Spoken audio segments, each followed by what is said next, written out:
Semangat pagi.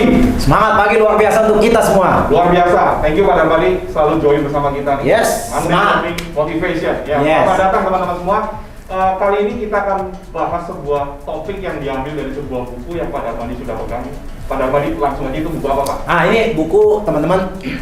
Ini buku menarik sekali Pak David. Ini buku lama sebenarnya Pak David. Ini buku keluaran tahun 2007 yang berjudul The Go Giver. The Go Giver. Jadi pertama ketika saya melihat buku ini, saya tertarik bahwa ini buku menjadi bestseller gitu ya. Tapi judulnya itu menarik, Go Giver. Go Giver. Jadi seakan-akan ini ada sebuah proses memberi ya, bahwa orang-orang yang mampu memberi adalah orang-orang yang mampu menjadi sukses begitu. Dan ini yang menjadi trigger. Dan hari ini kita mau bahas konsep-konsep yang ada di dalam buku ini, Pak. Iya, dan Pak Darmadi, hari ini kita akan bahas dalam buku Go Giver itu, kita akan bahas The 5 Laws of Stratospheric Success. Yuk kita mulai Pak. Ini buku sebenarnya idenya adalah bagaimana sebuah konsep di dalam hidup kita, yaitu dengan konsep bahwa memberi itu akan memberikan sukses bagi kita. Dan ini di dunia sales khususnya ya, kita teman-teman real estate agent, kita mempunyai sebuah kendala ya. Kadang-kadang kita tuh menjadi orang yang di dalam dunia sales itu kita banyak sekali memikirkan diri kita sendiri ya. Hitung-hitungan ya Pak? Hitung-hitungan. Marketing itu kalau sales itu kalau ketemu customer, ya begitu dia ngelihat customer, dia nggak ngelihat itu manusianya loh Pak. Kadang-kadang dia mikir, nih komisinya berapa ya gitu ya. Langsung hitung-hitungan. Komisinya berapa ya? Apa yang saya bisa dapat dari dia? Yeah. Itu kata ya, apa yang saya bisa dapat dari dia. Nah akibatnya karena kita adalah tipikal orang yang selalu tanya apa yang saya bisa dapat dari dia, berarti kita itu punya mindset tuh bukan jadi seorang go giver. Yes. Kita menjadi seorang go taker. Go taker. Nah pertanyaannya, untungan yang mana Pak David? Go taker atau go giver? Karena kalau go taker kan enak nih Pak, ngambil. Benar. Sedangkan yang give, ngasih. Ya, dan di dalam buku ini prinsipal utama yang mereka selalu tonjolkan adalah the more you give, the more you have. Jadi artinya makin banyak Anda memberi, makin banyak pula Anda akan menerima gitu. Which is sangat bertentangan Pak David. Iya, karena nyambung ya, Pak, menurut saya kalau saya punya uang banyak di kantong nih, Iya. saya kasih ya habis entek dong ya. Habis. Ya, so, kok bisa seperti begitu? Nah, ini yang challenging kepada teman-teman kalau kita punya filosofi seperti begitu. Nah, kenapa saya milih buku ini untuk minggu ini? Karena saya selalu banyak lihat marketing, malah makin kencang dia ngambil dari orang lain, dia makin nggak sukses tuh Pak David. Dia nyari bisnis tambah lama tambah susah. Customer yang dulu pernah datang ke dia, pindah ke agent lain Pak. Nah ini yang menjadi daya tarik buku ini Pak. Nah mari kita bahas satu persatu ya. Oke Pak Darmadi, hukum yang pertama nih, apa itu Pak? Nah hukum pertama yang menarik adalah dia bilang the law of value, yaitu hukum mengenai nilai ya. Bahwa dia mengatakan bahwa kalau kita mau jadi orang sukses, menjadi go giver, kita harus mampu memberi nilai ya, memberi nilai. Jadi nilai yang sempurna yang bisa kita berikan itu kita ditentukan dari berapa banyak yang kita bisa beri dibanding berapa banyak pembayaran yang diberikan kita. Jadi seandainya nih kalau Anda jadi agent properti ini ya, Anda charge komisi kepada customer ya kan. Nah customer Anda mesti bisa menilai bahwa berapa persen komisi yang Anda charge dengan dia sebanding atau lebih banyak yang Anda beri nilai kembali kepada dia gitu. Pak David. Dan ini susah, karena kebanyakan kalau kita bisa memberi, kita selalu mengambil keuntungan profit margin. Jadi profit marginnya di tangan kita, bukan di tangan customer.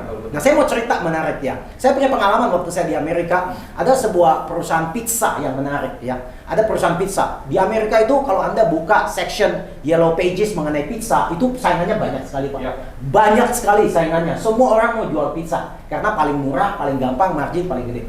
Nah ada satu perusahaan pizza yang mempunyai value yang lebih beda di yang lain. Jadi ketika dia bilang, kami akan menjual pizza kepada Anda, namun kalau dalam 30 menit pizzanya belum sampai ke rumah Anda, ya, atau lebih dari 30 menit, ya pizza itu dianggap gratis, Pak.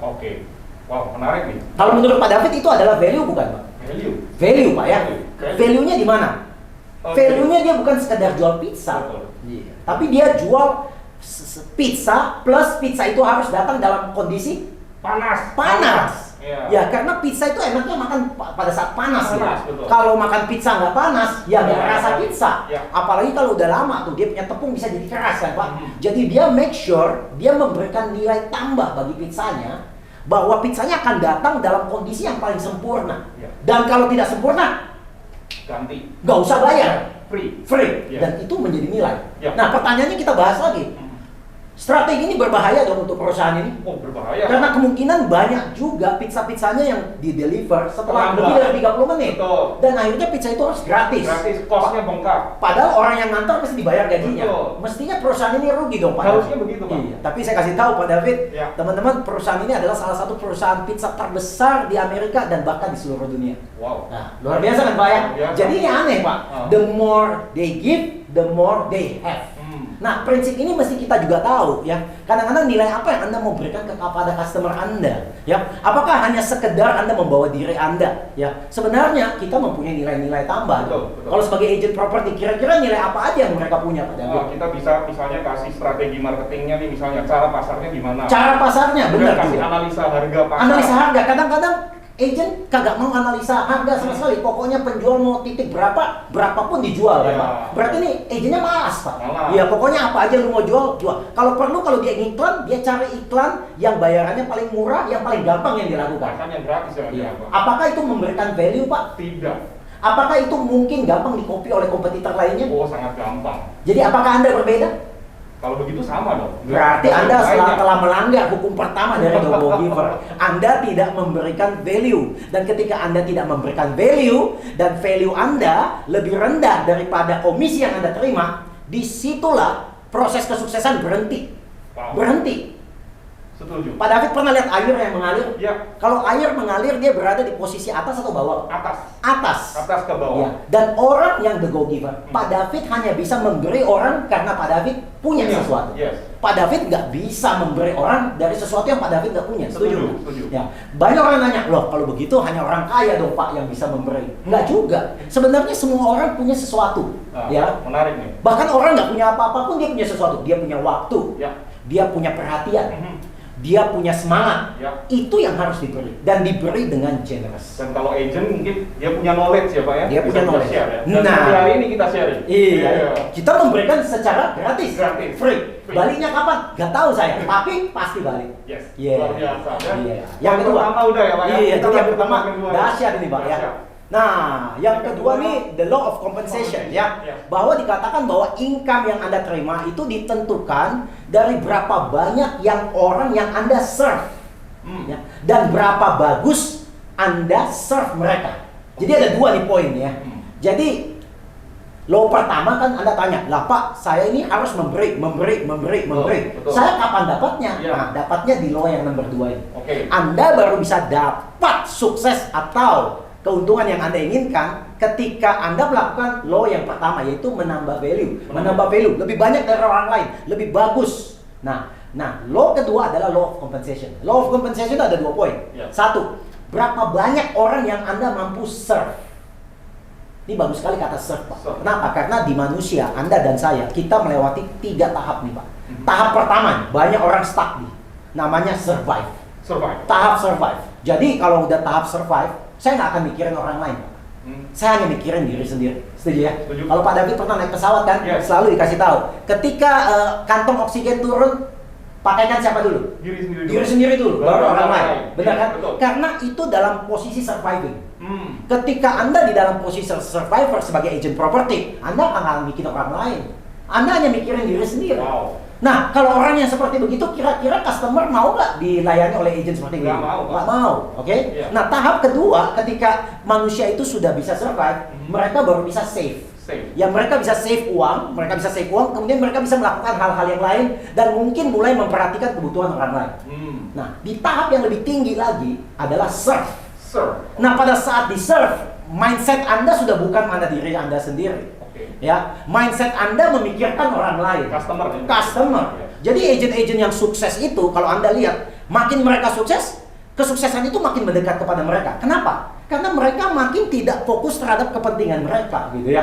Bahkan saya pernah dengar top agent di salah satu tempat yang mengatakan, saya menolong customer, bantu dia supaya rumahnya bisa laku terjual, karena saya tahu suaminya sakit di rumah sakit dan dia butuh uang. Nah, agent ini kan tidak fokus komisi berapa yang dia dapat. Dia fokus bagaimana supaya orang ini bisa terbantukan. Dan cerita itu menjadi viral, dan agent ini menjadi terkenal begitu. Dan bukankah yang seperti tadi, the more you give, the more you get? Yes. Nah, jadi poin yang saya mau katakan serve. Jadi serve pertama, berapa banyak orang yang Anda bisa lihat. Anda bisa jadi pembicara hebat kalau Anda bisa berbicara di lebih banyak orang lagi yang mengenal Anda. Audiensnya luas. Audiensnya makin luas begitu kan? Ya. Nah, yang kedua bukan hanya audiens sekedar luas Pak David. Karena zaman sekarang nih orang berusaha gather audiens sebanyak mungkin. Betul. Tetapi kualitas servis Anda seperti apa begitu? Ya, dan the law of compensation ini menarik sekali dan ini berlaku banyak sekali dengan agent-agent properti yang sukses. Kenapa saya tahu? Karena agent-agent properti yang sukses, mereka kadang-kadang sudah tidak cari customer lagi, Pak. Aneh kan? Malah customer nyari mereka. Iya, iya. Malah agent-agent tidak sukses, capek-capek nyari customer, tapi customer nggak datang-datang. Tapi agent sukses, dia nggak nyari-nyari customer, Dicari customer sama datang. customer. Iya, betul. Bukankah ini adalah the law of give tadi? Betul, betul. The more you give, dan dia give itu pada awal-awal karirnya dia dan bekerja begitu, dan itu bola salju balik lagi kembali ke dia.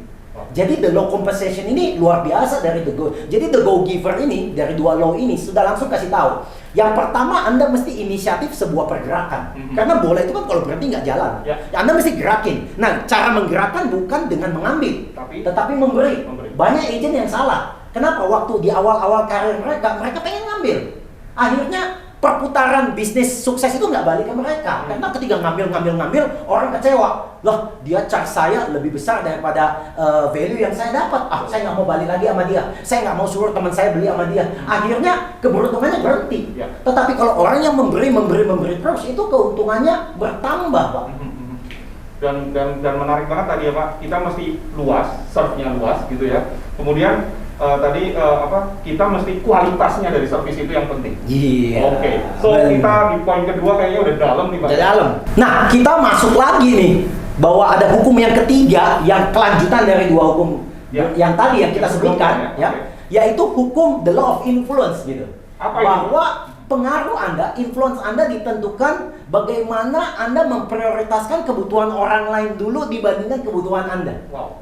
Menarik. Ini nggak gampang Pak David, tapi cerita yang menarik bagi saya begini Pak. Saya pernah dengar cerita ini, bukan cerita saya Pak. Cerita persaingan rumah makan Padang. Oh, gimana tuh Pak? Nah, rumah makan Padang ini nih mereka buka nih di satu tempat yang cukup berdekatan karena Padang itu kan biasanya deket-deketan juga nih ya, saingan-saingan gitu ya. Nah, kemudian dari dua pengusaha restoran Padang ini ada satu restoran Padang yang rame Pak. Rame, oke. Sedangkan yang satu restorannya agak sepi. Gitu. Sepi, baik. Nah, karena yang sepi itu mulai berandai-andai negatif. Kenapa rame sih? Mungkin pakai dukun, pakai apa begitu ya. Udah dicontekin strateginya semua, kagak bisa ngalahin Pak. Ya, jadi biasa lah ya. Nah, akhirnya dia mengutus anaknya untuk menyamar bekerja di restoran ini. Oke. Iya, tujuannya very simple lah, sabotase. Sabotase ke rumah makan ini supaya customer itu bisa pindah ke sebelah. Ya. Menarik Pak. Dan salah satu strategi sabotasenya apa Pak? Menarik sekali Pak. Gimana tuh Pak? Dia bilang begini nih, setiap kali orang pesen nasi ya, karena nasi itu kan ada takarannya Pak. Lu jangan hanya kasih nasinya segini. Kalau perlu diinjek-injek, digencet-gencet supaya nasinya banyak gitu. Oke. Dengan tujuan agar rumah makan ini rugi. Jadi kasih nasi kelebihan. Jadi kalau orang pesan umpama yang lain gitu ya, rendang umpama gitu ya. Kalau biasa dikasih satu, kamu kasih dua aja. Wow. Supaya dia bangkrut umpama begitu ya. Nah, idenya menarik juga Pak. Pasti bangkrut dia Pak. Bangkrut. Tapi apa yang terjadi Pak?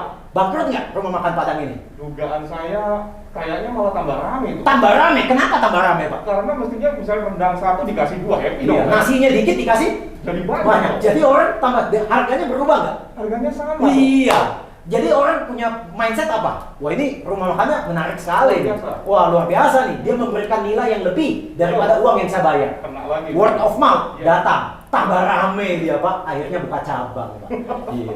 Jadi the law of influence ini tadi mengatakan bagaimana Anda memprioritaskan kepentingan orang lain dulu. Ya. Nah, menarik sekali ada satu cerita saya nih, ya.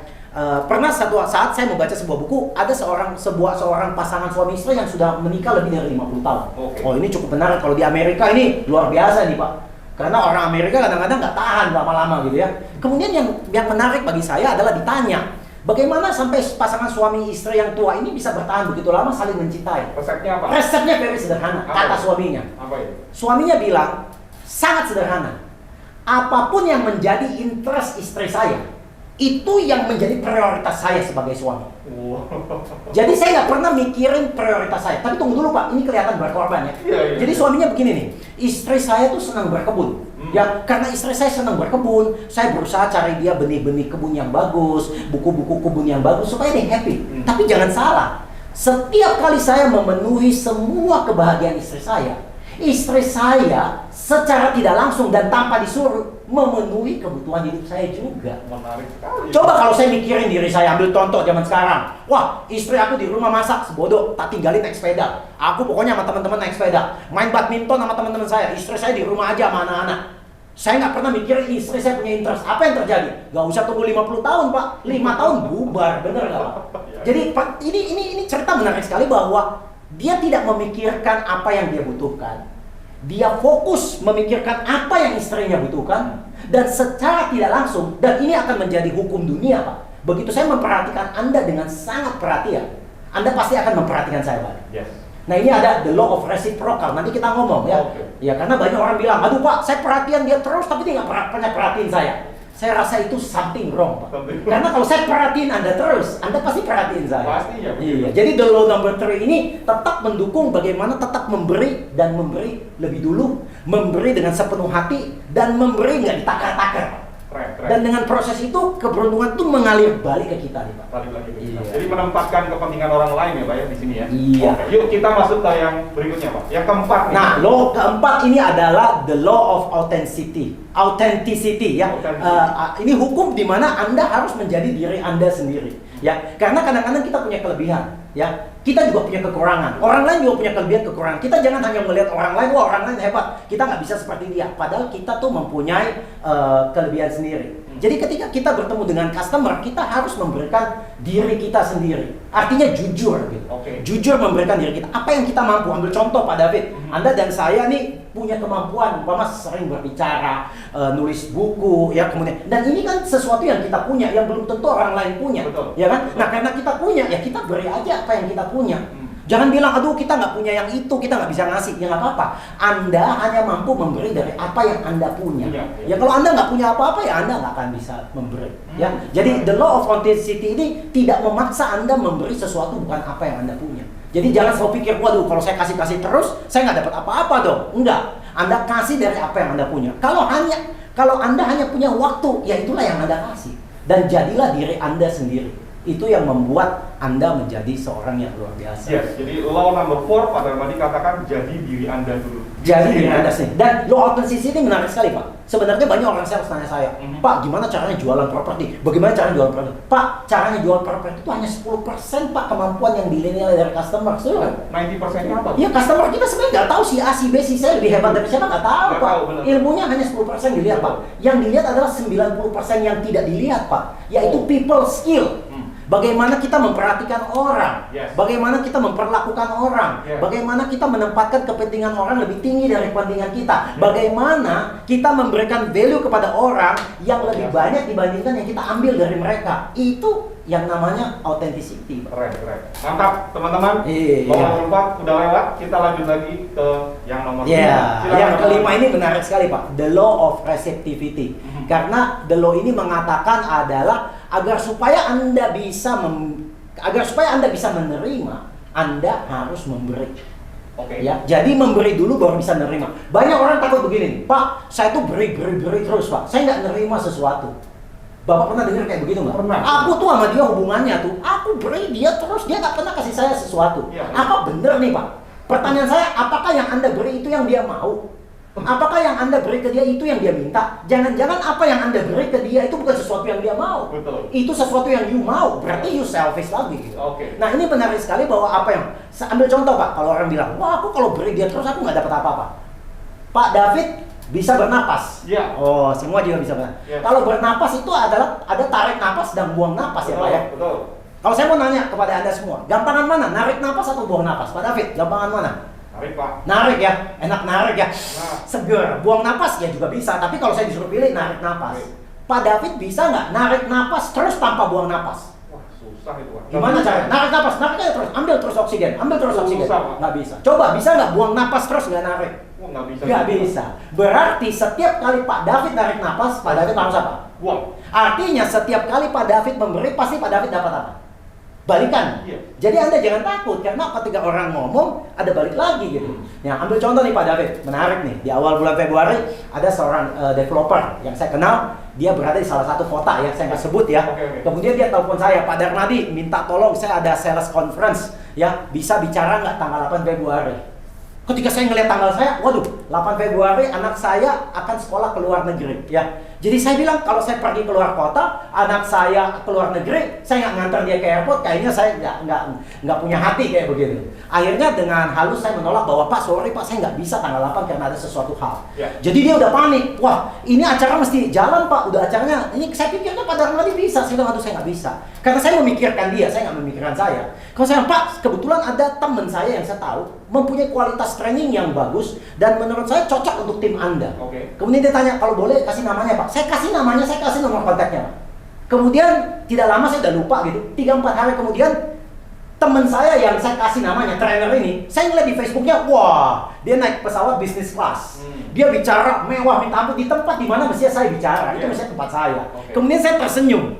Saya nggak telepon teman saya bilang, saya kasih tahu ya, lu tuh itu you dapat kemarin tuh karena saya. Enggak, saya nggak kasih tahu. Dulu saya seperti begitu Pak. Dulu saya pintar dulu. Tunggu sebentar ya Pak, saya telepon teman saya. Lu mau nggak? Gue minta referral fee 20%. Biasanya begitu. Tapi kali ini saya enggak. Kemudian saya bertanya sama diri saya, wah kalau begitu saya dapat apa dong? Saya kasih dia informasi. Kemudian dia yang dapat duitnya. Saya nggak dapat apa-apa. Saya dapat apa dong? Tentu Anda berpikir seperti Itu itu. pertanyaan kita semua nih. Iya, tapi saya kasih tahu Anda jujur di dalam hidup saya sebagai pembicara motivasi dan pembicara profesional. Banyak sekali orang yang nyari saya, kasih saya order bicara. Tapi saya tidak tahu orang itu dapat informasi dari mana. Jangan-jangan dari orang yang saya tadi kasih juga kali. Bisa jadi. Karena saya tidak hitungan dengan dia nggak hitungan dengan saya. Dan banyak sekali Tuhan kasih kita sesuatu hal yang baik yang kita nggak tahu dari mana. Dan mungkin itu datang dari ke generasi kita memberi. Dan yang menarik sekali Pak, bisa aja developer yang ngasih tahu saya, wih Pak Darmadi itu hebat loh. Dia nggak bisa, malah dia kasih kompetitornya untuk bicara di tempat saya. Wah Pak Darmadi ini cocok deh. Next time kalau ada developer lain yang mau Pak, saya kasih Pak Darmadi dulu. Karena orangnya nggak hitungan sekali. Nah Bapak bisa konsepin nggak Pak dari 5 law tersebut? Kalau 5-5-nya kita jalankan dengan baik, percaya saya Pak, hukum kesuksesan akan balik kepada Anda dengan berlimpah, dengan cepat dan luar biasa. Untuk giver keren banget, Pak Darmadi elaborate juga luar biasa. Thank you Pak Darmadi.